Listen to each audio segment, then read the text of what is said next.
Palm Beach Gardens, FLA. Tiger Woods pleaded guilty Friday to reckless driving in a deal that will keep him out of jail as long as he stays out of trouble, resolving charges from an arrest last spring in which he was found passed out in his Mercedes with prescription drugs and marijuana in his system. Woods spoke only briefly during a hearing at a Palm Beach County courthouse, answering questions from a judge about his plea agreement. Prosecutors dropped a driving under the influence charge for the superstar golfer, and the judge warned him to behave. This particular plea agreement has no jail time on it. However, if you violate your probation in any significant way, I could revoke your probation and then I could sentence you to jail for 90 days with a fine of up to $500. Is that understood? Judge Sandra Bosipardo said. Woods, 41, nodded. He did not make any statement during the hearing or outside the courthouse. Woods will enter a diversion program and spend a year on probation and pay a $250 fine and court costs. He has already met some of the program's other requirements, completing 50 hours of community service at the Tiger Woods Foundation, Palm Beach County State Attorney Dave Ehrenberg said. Ehrenberg didn't say specifically what Woods did with the charitable group but said he met the terms of the deal. Woods also attended a workshop where victims of impaired drivers detail how their lives were damaged. Ehrenberg said most DUI offenders do not qualify for the diversion program because they have a prior record or were in an accident.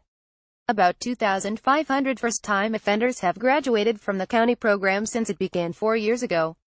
This is designed for first-time offenders, where the person made a one-time mistake and they're going to overcome it, Ehrenberg said.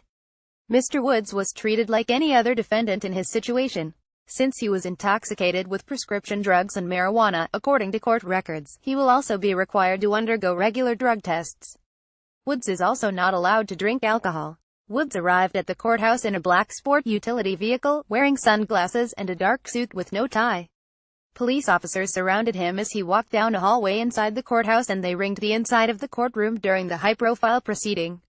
Woods was arrested about 2 a.m.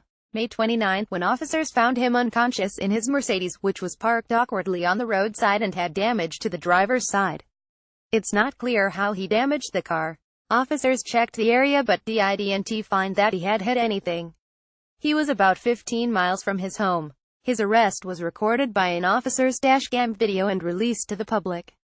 Woods had the active ingredient for marijuana, 2 painkillers, Vicodin and Dilaudid, the sleep drug Ambien and the anti-anxiety drug Xanax in his system but no alcohol, according to a toxicology report released in August.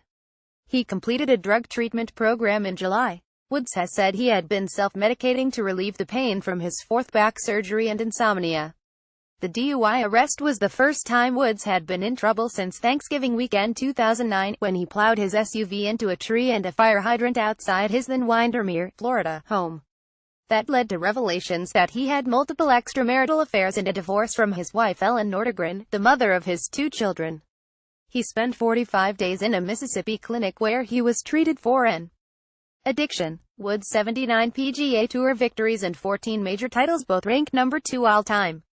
He has not competed since February because of his back injury and is not expected to return this year. His last win was in August 2013.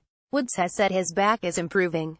Even though he has been a non-factor on the PGA Tour, Forbes magazine lists Woods as the 17th best-paid athlete in the world in 2017, making $37 million, almost exclusively from endorsements.